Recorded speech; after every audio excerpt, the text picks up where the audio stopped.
Alors justement, on va entrer dans le plus profondément dans les principaux sujets et faire un petit peu le bilan du mandat écoulé et les programmes des autres. Les uns après les autres, ça serait intéressant. D'un mot, mais rapidement, plus rapidement sur quelle question, sur le tourisme en particulier? Pas spécialement sur le tourisme, sur l'économie. Sur le bilan économique, sur le... Bon, il faut bien reconnaître aujourd'hui que malheureusement on a un territoire qui n'est pas suffisamment attractif et qu'on ne fait pas suffisamment de choses pour l'économie. Je pense que ça se concrétise malheureusement dans des chiffres et par rapport à la population. Il y a des aires urbaines au niveau du Poitou-Charentes, il y en a 9. Sur 9 urbaines, il y a malheureusement l'aire urbaine de Cognac qui est la plus en déclin. C'est tout à fait dommage. Donc il faut véritablement... C'est économique, ça, Noël. Si on regarde la situation du chômage, le chômage est moins fort à Cognac qu'il l'est sur d'autres territoires. Ce qui n'est pas vrai. Le chômage à Cognac est plus de 15%. Il est à 15% sur Cognac. Les derniers chiffres, les chiffres sont inférieurs à Cognac. les derniers chiffres INSEE pour le chômage sont à 15,2. Bien sûr. Information INSEE. Bien sûr, mais Cognac. ils ne sont pas inférieurs. Au niveau national, c'est autour de 10%, donc c'est pas inférieur. 15%, à mon avis, c'est plus. Bon, ceci dit, je voulais pouvoir poursuivre parce qu'à un moment donné, je suis tout à fait d'accord pour dire que le tourisme est un élément effectivement important pour Cognac, c'est évident, mais c'était vrai avant, ça le sera encore après Michel Gouinchard, bien évidemment, parce qu'on a tous intérêt effectivement à travailler dans ce sens-là. Par contre, moi j'ai été voir ce qui se faisait au niveau du développement économique dans d'autres villes, j'étais à Bressuire, j'étais à Épernay, j'ai fait des tas de villes, et j'ai vu comment les élus réussissaient à s'unir, y compris avec le tissu économique, pour véritablement porter des projets de développement. Bon, parce que en fait, la population dépend de l'emploi qu'on va créer. Si on crée des emplois, eh bien évidemment, il y a des gens qui vont venir vivre à Cognac et sur le bassin d'activité, et on va pouvoir redévelopper la ville. Donc ça part de là. L'économie est évidemment le point essentiel. On parle des gens qui travaillent. Est-ce que si l'économie s'arrange un petit peu avec les difficultés économiques qu'on connaît actuellement, malgré le chômage, est-ce que les gens souffrent toujours, les gens qui travaillent?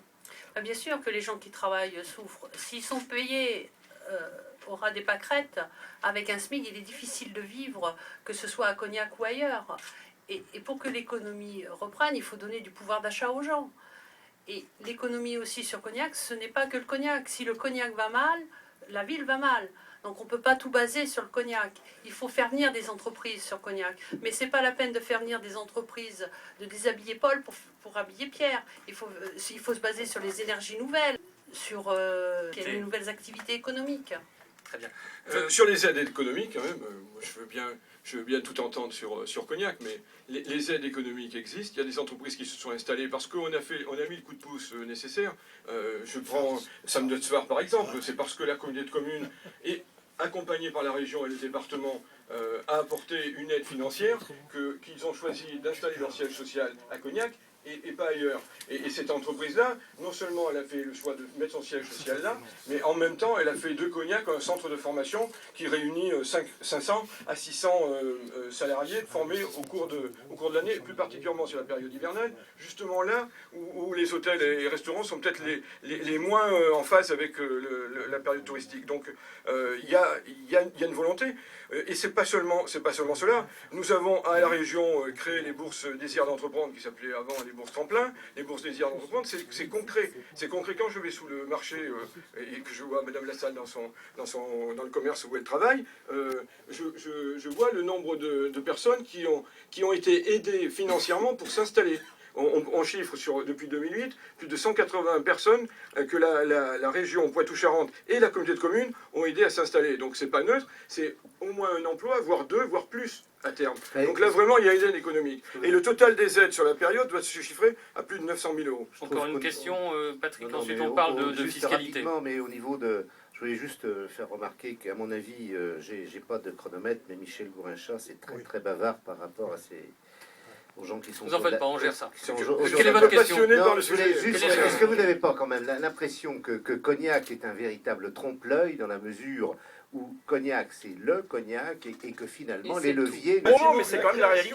Je suis désolé. C'est du bâtiment et travaux publics. Bien sûr. Oui, bien sûr. Mais après... Donc bâtiment et travaux publics, c'est quels emplois le bâtiment et travaux publics? Si on faisait des Quel est le problème aujourd'hui? C'est pas un débat entre avec la LGV, et avec la LGV, le problème c'est que les travaux de la LGV vont s'arrêter et qu'il est important que les collectivités puissent se poursuivre et permettre par développer la piscine en elle-même n'est pas 30 millions d'euros, c'est pas la peine de faire des présenter, institutions qui Bon, n'ont Madame pas. Lassan, on ne sait pas encore quel va être le budget 2014.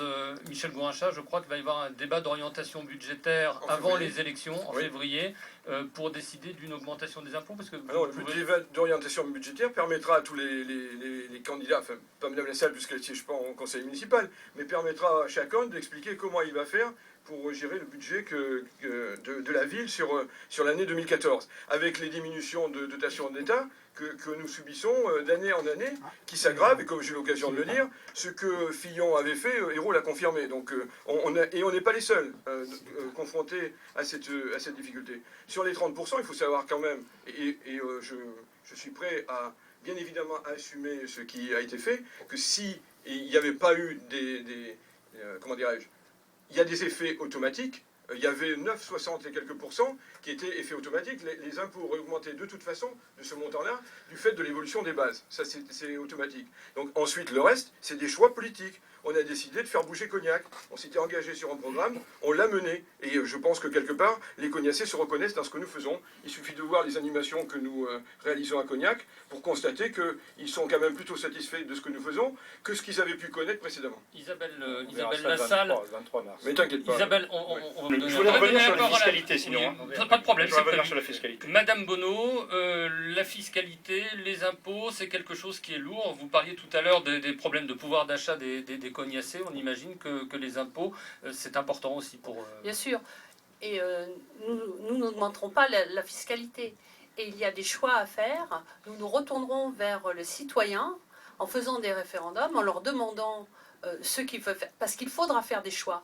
Donc nous le ferons avec les citoyens. Moi, je suis tout à fait d'accord. Désolée, mais Ne soyez pas désolés, notre idée. je pense qu'il faut revoir les choses à la baisse. On nous dit à nous, Non, je en n'ai pas tant dit que- revu Non, les mais- choses à la baisse avec ce que je viens d'entendre. Les gens qui n'ont rien à manger ne sont pas forcément des assistés. Il faut arrêter de dire ce discours et de créer la peur des gens par rapport à ça, quoi. Enfin, Il ne faut pas se tromper non plus. Les aides sociales, c'est pas spécialement et je, la compétence d'une municipalité. et je pense que les gens... Il y en a une partie, d'accord. Il y a un conseil enfin, communal d'action non, non, sociale, mais après il y a des j'entends aides bien. sociales qui sont plus... J'entends bien. Madame Je Bonneau, pense, laissons je terminer pense Madame que, Bonneau. je pense c'est que pas les gens grave. ne sont pas heureux de vivre avec les aides sociales. Il faut pouvoir vivre avec des aides sociales et que c'est pas pharaonique. Il n'y a pas de quoi grimper au rideau non plus quand on vit avec de l'aide sociale. Les gens ils vivent pas mieux.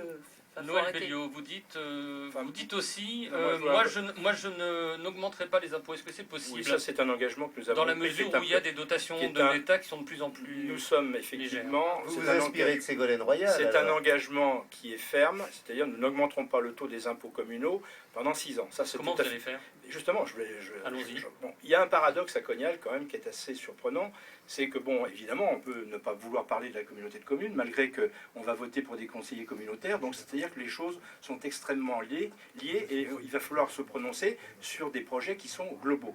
Donc la communauté de communes aujourd'hui a dégagé dans le cadre de son budget 2012 un excédent de 11 millions d'euros. Il y a également des disparités qui sont flagrantes en ce qui concerne les communes, puisque les taux, par exemple, si je prends le taux de la taxe foncière à Cognac, elle est de 22,61, alors que par exemple, si je prends Javrezac, elle est de 7%. Il y a des On boxe pas dans la même catégorie. Justement, on ne bloque pas dans la même catégorie. Mais ceci dit, quand on parle de solidarité, on doit aussi parler de solidarité à tous les niveaux, et y compris au niveau de la fiscalité, puisque la fiscalité est incitative pour que des gens, finalement, aillent habiter dans une commune plutôt que dans une autre. Et votre Donc- idée, Monsieur Belliot, c'est même d'avoir une communauté d'agglomération, c'est-à-dire Ah oui, oui. un territoire qui a jusqu'à ce Gonzague, Bien sûr. Jarnac, pour avoir, Bien sûr, pour mais je pense avoir un que... périmètre Je pense cohérent. que c'est tout à fait évident aujourd'hui. Et d'ailleurs, le gouvernement va inciter, y compris au niveau des dotations, Et vous voyez, en vous encourageant... voyez, Monsieur Belliot, président de la communauté d'agglo, si vous êtes maire, même question à Michel Gourinchas. Enfin, la communauté d'agglo, de toute façon, c'est un projet qui est Il faut qu'elle parle. plus lointain, puisqu'il faut déjà qu'au niveau de la communauté de communes, on trouve un certain nombre d'accords.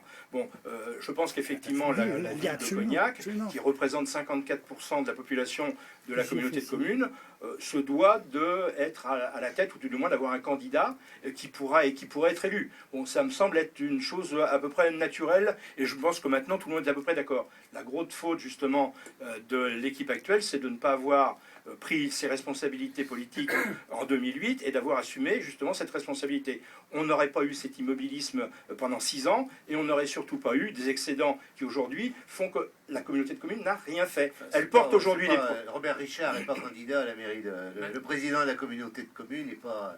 Oui, mais il n'a rien fait. Il n'a rien fait. Il n'a rien fait.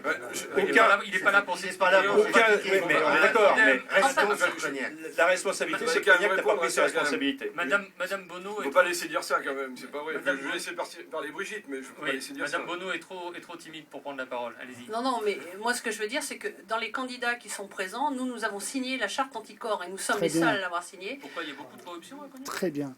Mais la charte anticorps n'est pas que la corruption. C'est pas une histoire de corruption. C'est aussi de s'engager à être contre le cumul des mandats. Si je suis élu à la mairie de Cognac, je ne serai pas présidente de la communauté de communes. C'est le non-cumul des mandats.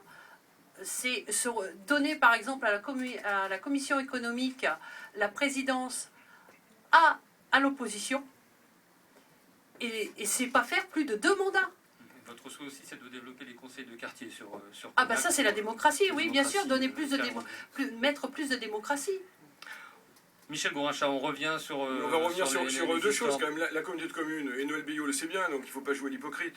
Il y avait un accord de l'ensemble des maires de la communauté de communes pour faire en sorte que la notion de centralité pour Cognac soit reconnue.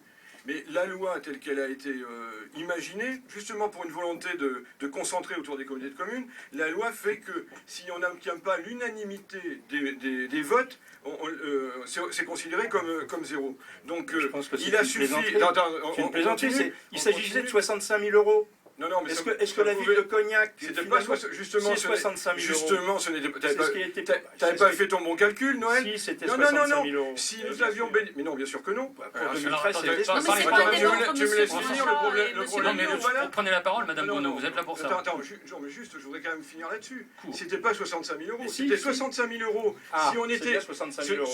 On est d'accord. Non, enfin bon... Si, mais tu le reconnais toi-même. Donc Je c'est très bien. t'explique, 65 000 euros. Noël, laisse-moi finir. C'est pas ça qui va sauver Je la ville. t'explique, justement, ce n'était pas 65 000 euros. Cela aurait été 65 000 euros si on était resté à 60 pour chacune des communes. Ce qui était proposé, c'était que ce soit les 60% soient pris en compte pour seulement la ville-centre. C'est ça qui avait été proposé. Et c'est ce que 65 000. un seul, non c'était beaucoup plus, Bon. c'était un seul membre. Et on voit bien que tant que la loi ne sera pas changée, ou la constitution de la communauté de communes ne sera pas différente, il suffira d'une personne pour bloquer la reconnaissance de la centralité.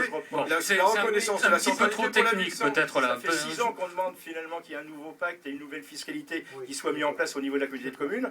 Personne ne veut véritablement y rentrer dedans. À un moment donné, il faudra mettre les choses sur la table et il faudra avancer. Bon, aujourd'hui, c'est vrai que le maire de Cognac n'est pas capable de pouvoir imposer ce genre de choses. C'est tout. Bien, alors je voudrais qu'on termine le dernier. S'il vous plaît, on continue, on arrive. Le temps passe beaucoup Je trop crois vite. qu'il y arrivera. Expliquer Je crois qu'il y concrètement, arrivera. il piqué dans la caisse. Mais qui parle de piquer dans la caisse? Mais c'est honteux de dire ça.